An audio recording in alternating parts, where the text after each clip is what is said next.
मुंबईतल्या ओसी नसलेल्या 20,000 इमारतींना मिळणार दिलासा. सुधारित भोगवटा अभय योजनेची उपमुख्यमंत्र्यांची घोषणा. या योजनेमुळे 10 लाखांहून अधिक लोकांना फायदा होणार.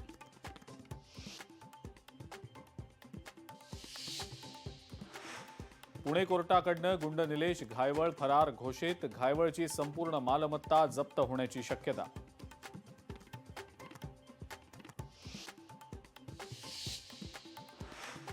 नाशिकच्या त्र्यंबकेश्वरमधील मुलं विक्री प्रकरण. 3 मुलांना बेकायदेशीरपणे दत्तक देण्यात आल्याचं समोर.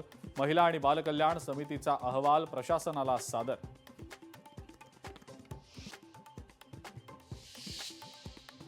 मुंबई महानगरपालिकेकडनं मुलुंडमध्ये प्रस्तावित असलेल्या गॉल्फ कोर्स विरोधात ठाकरेंची शिवसेना आक्रमक. मुलुंड रेल्वे स्टेशनच्या बाहेर ठाकरेंच्या शिवसेनेकडून आंदोलन.